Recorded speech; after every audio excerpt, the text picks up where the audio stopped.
In about 6 weeks, Victorians will vote on whether to borrow nearly $50 million to replace the aging Johnson Street Bridge. Today, the city launched a $50,000 information campaign encouraging voters to support council's recommendation to borrow the money. But critics say it's inappropriate to use taxpayer money to push an agenda. Astrid Braunschmidt is following the story. She joins us live with more. Astrid? Well, Eric, not only does the city hope that its Yes campaign will encourage people to support city council in this borrowing bylaw, it also hopes simply just to encourage people to get out and vote. What began as a media-only photo op, a rust and cracks tour of the ailing Johnson Street Bridge. Although we have drawings of the foundations, we really don't have a good sense of their strength or how deep they go. We do know that there were problems during construction when they built the bridge.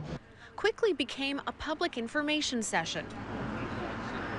Even now, with less than 6 weeks until a referendum on borrowing more than $49 million to replace the bridge, people still want to know more about the project. I built bridges all my life till I retired, so just want to make sure I'm here to vote.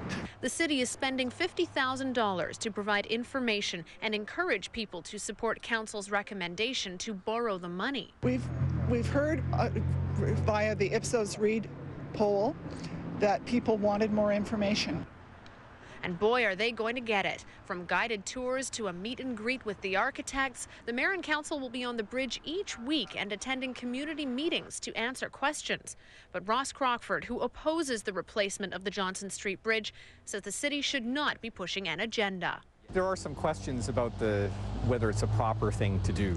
It is public money, and so I think it should be used to encourage a public discussion about what is the right thing to do with this bridge, not one particular point of view.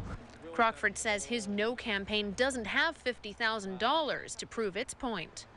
The No side, or the No campaign, such as it is going to be largely my checking account. It's mainly going to be writing letters to editors, trying to sort of get our point of view out through public events. Councillor Hunter defends the city's move. It may seem like a lot of money, but what we're trying to do is get a coherent city. Then we can get on with some of the other priorities that are like homelessness and drug addiction and so on that really bedevil the city council's agenda.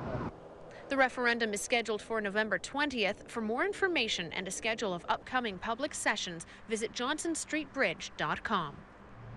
Now, November 20th is also the date that Victorians will elect a new city councillor. Ross Crockford with johnsonstreetbridge.org says that the bridge project will be the single biggest infrastructure project that any new councillor will face. So as a result, his group has decided to host an all-candidates meeting to find out what these people who would like this council seat would do in the event that this bridge goes forward, and how they would deal with the effects on city finances. So our own Stephen Andrew is going to moderate that, and if you'd like to find out more or attend, the forum takes place on October 27th at 7 p.m. That's at the First Metropolitan United Church on Balmoral Road. Eric? Astrid Braunschmidt reporting. Thank you, Astrid. You're welcome.